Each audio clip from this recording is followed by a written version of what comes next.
Le président nigérian Bola Tinubu imposera une interdiction de voyager à ses membres du gouvernement pour essayer de contrôler un peu les dépenses effectuées par ces derniers. The numbers that the president has now approved for official travel with him that will apply to his principal staff are as follows. On international trips, the president has directed that no more than 20 individuals be allowed to travel with him. That number will be cut down to 5 in the case of the First Lady. Donc cette interdiction sera d'abord de 3 mois aux ministres et aux responsables gouvernementaux de voyager à l'étranger avec les fonds publics. L'objectif est de réduire les dépenses publiques consacrées au voyage à l'étranger. C'est un problème réel. C'est un problème réel parmi beaucoup de pays africains. Pendant les voyages à l'étranger, combien on dépasse en tant que membre du gouvernement. En effet, on essaie de dépenser un maximum possible. C'est un peu comme une compétition. Disons, après tout, l'argent ne t'appartient pas. Comme c'est pas ton argent, il faudrait faire un maximum de dépenses pour que le gouvernement paye. Ne comprenons pas qu'en faisant cela, on handicape certaines personnes qui auraient pu profiter de cet argent. En l'occurrence, des gens malades, des gens dans les endroits reculés du pays qui auraient peut-être pu profiter d'une construction, d'infrastructures, des routes, peut-être. Bon, vous vous dites, c'est moi qui voyage, je suis parti à Shanghai ou à Dubaï au nom du gouvernement, je vais dépenser un maximum possible. Le président Bola Tinubu, je sais beaucoup de personnes ne l'aiment pas. Déjà suite à ce qui s'est passé avec la CEDEAO au Niger, il était parmi les présidents qui ont mis la pression pour que l'on effectue une attaque sur le Niger. We will not allow coup after coup.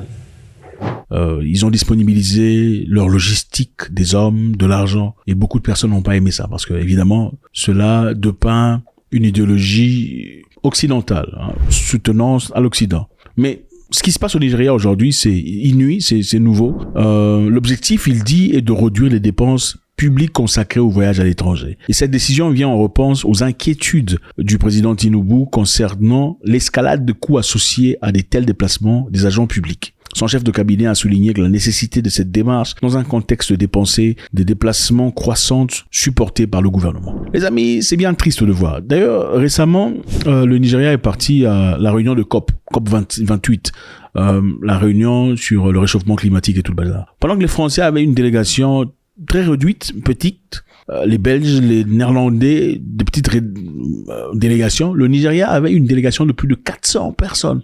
400 personnes ont voyagé pour aller dans cette réunion de réchauffement climatique. Et on a critiqué M. Tinubu par rapport à 400 personnes. Et ceci n'est pas limité au Nigeria, il faut le dire.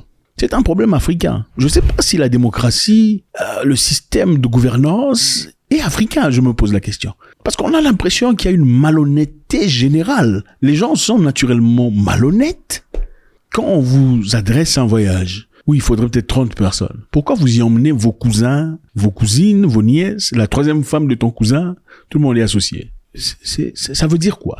Et le pire est que dans ces histoires, ces personnes n'est jamais appelées à l'ordre. Ils ne sont jamais demandés de répondre à ces dépenses. Comment ça se fait qu'on a demandé 30 personnes? Vous êtes parti à 400. 400 personnes. Ceci a suscité la colère de plusieurs personnes, même sur les plateformes. Depuis son entrée en fonction en 2023, le président Tinubu a effectué plus de 15 voyages à l'étranger. Les Nigérians sont pleins. Il a fait 15 voyages à l'étranger, les Nigérians sont pleins. Il y a des présidents africains ici qui ont déjà fait des centaines de voyages depuis qu'ils ont au pouvoir. Centaines de voyages. Et ils ne voyagent pas seuls. Avec des cousins, des cousines, tout ça. C'est africain. Et je pense que à un moment donné, il faut se regarder dans une glace et se poser la question, est-ce que nous sommes assez évolués mentalement pour gérer des pays comme les font les Occidentaux? Ah oui, je sais, vous viendrez ici dire, oh non, tout ça, ils sont pas supérieurs. Non, ils sont supérieurs à nous dans beaucoup de choses. Il faut le reconnaître. Ils sont supérieurs à nous dans beaucoup de choses. Écoutez, par orgueil, je le dirai pas ouvertement, mais écoutez, dans un système qui clairement a été manufacturé, qui a été charpenté par eux, clairement, ça se voit qu'ils peuvent gérer les pays mieux que nous le faisons. Dans ce système-là, comment ça se fait que vous avez un mandat, un voyage pour représenter la nation, quelque part, en Inde, en Chine? Vous y emmenez vos cousins, vos nièces, vos concubines. Comment vous expliquez ça? Et les gens vous regardent et vous acclament. Personne ne vous rappelle à l'ordre. Personne ne vous rappelle à l'ordre. C'est ça le problème de beaucoup de pays africains. On ne rappelle jamais les gens à l'ordre. C'est-à-dire aucune personne, aucun groupe de personnes ne se lève ouvertement pour aller menacer, s'il le faut, et demander des explications sur comment l'argent a été dépensé. On voit généralement des gens qui étaient pauvres, qui fut en train de circuler dans le quartier, 3, 4, 5 mois après avoir été nommés quelque part, a construit 3, 5, 7 immeubles, bâtiments de 7 étages. Et personne ne lui pose la question de savoir, monsieur, l'argent vient d'où? Personne ne le fait. Personne ne le fait. Et vous voulez qu'on vous respecte? On ne respecte pas les gens qui ne posent pas des questions.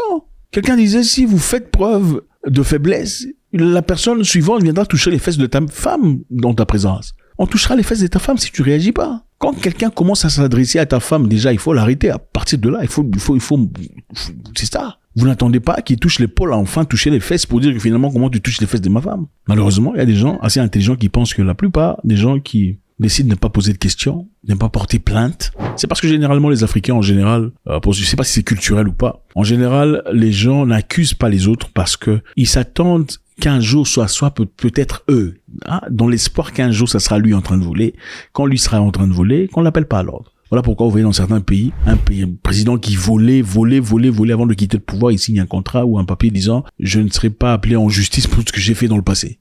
Et pourquoi on ne s'assure pas que le monsieur parte répondre en justice pour les vols qu'il a effectués? C'est parce que le nouveau président aussi se dit, comme je viens au pouvoir, moi aussi je veux voler. Au cas où j'ai imposé cette loi, où on accuserait le président précédent et l'enverrait en justice, c'est-à-dire que moi je ne volerai pas non plus. Donc il faudrait que je le laisse, qu'on ne l'appelle pas en justice. Comme ça, moi aussi je veux voler, on ne m'appellera pas en justice.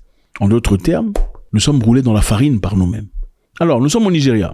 Le président Tinubu, en vertu des interdictions à venir, les représentants du gouvernement ne seront plus autorisés à voyager à l'étranger. Et ils seront autorisés seulement si cela est jugé essentiel, sous réserve de l'approbation du président. Seul le président doit signer pour que... Vous savez, les Nigérians adorent la belle vie, hein. Vous pensez que vous aimez la vie, les Nigérians, c'est en stéroïdes.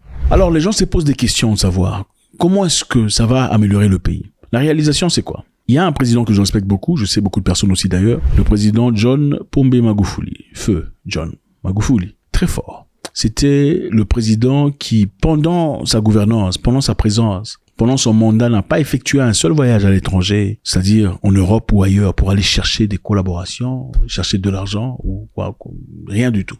Il n'est jamais parti à la World Bank ou FMI pour chercher de l'argent. Ou pour construction, infrastructure, machin, histoire. Parce qu'en réalité, la plupart des chefs africains qui vont demander de l'argent là-bas, ce n'est jamais vraiment pour construire. Hein.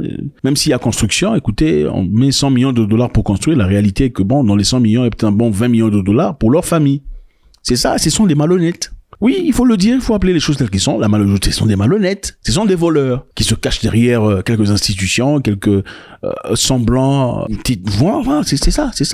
C'est clair. Le président John Pombe Magufuli n'est jamais parti. N'a jamais quitté l'Afrique pour aller chercher de l'aide. Jamais. Quelques voyages qu'il a effectués pendant sa vie en tant que président, c'était en Afrique. Mozambique, Namibie, Rwanda, Ouganda, c'est ça. Il a reconstruit le pays avec l'argent du contribuable. Il a saisi l'argent de taxes, des impôts. Il a amélioré son pays de manière drastique. Les infrastructures, les bus stops, les train stops, les marchés, tout ça. C'est l'argent du contribuable. 5 ans de pouvoir. Jamais parti nulle part. Mais évidemment, on l'a pas aimé. Pourquoi? Parce que il s'est opposé à l'histoire de Covid.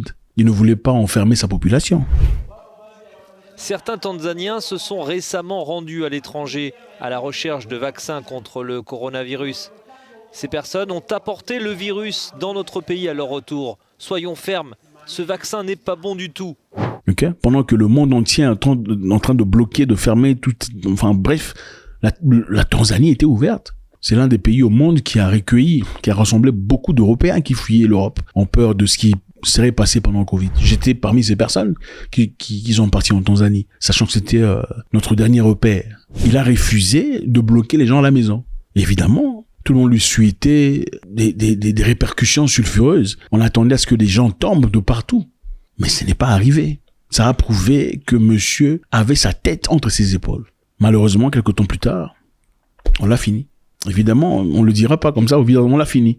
La réalité est celle-ci. Les Africains n'aiment pas voir des gens qui viennent pour arranger. Parce que pour eux, on leur détruit leur opportunité de s'améliorer. Imaginez-vous, dans un continent où des gens passent à la télévision avec une vidéo effectuée par un téléphone techno disant « Nous, on vous a soutenu pendant toutes ces années. Vous ne renvoyez pas l'ascenseur. Vous vous occupez pas de nous. » Parlons de leur parti politique qui est au pouvoir. Comment ça se fait que nous, on ne mange pas, vous mangez? Moi, je sais pas. Depuis quand on entre au gouvernement pour manger?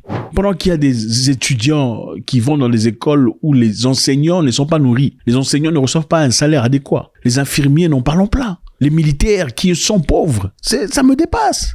Mais on enrichit les gens au gouvernement, on enrichit les parlementaires. C'est pourquoi faire, je me pose la question. Moi, je pense que, humblement, un travail au gouvernement ne devrait pas être subventionné par beaucoup d'argent. C'est la seule façon qu'on pourrait savoir si une personne vient sincèrement au gouvernement dans le but d'améliorer la population. Parce que celui qui travaille pour le gouvernement est serviteur de la nation. On est serviteur de la nation. On ne va pas au gouvernement ou en politique pour se servir. Comment on sait savoir qu'une personne est serviteur ou serviteuse ou servante?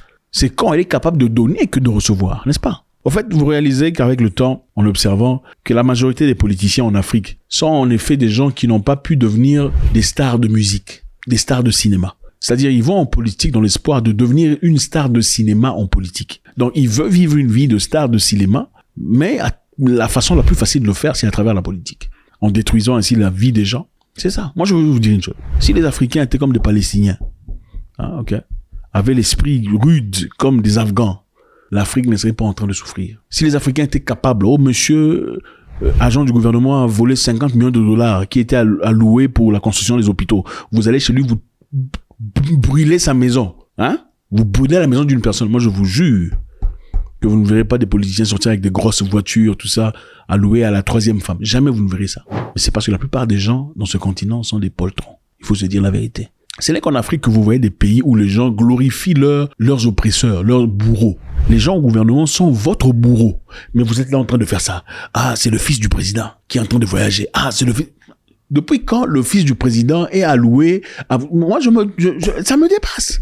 C'est par peur de quoi? Peur de mourir. Ou par espoir qu'un jour, ça sera aussi votre tour de voyager, de manger. C'est difficile. Trouver des vrais hommes, c'est difficile. Merci infiniment les amis, c'est toujours avec beaucoup de plaisir. Président Tinubu du Nigeria qui a maintenant ordonné que les membres du gouvernement ne voyagent plus, comme l'a fait Magufuli et aussi Sankara à son époque. Faites-moi savoir ce que vous en pensez. God bless.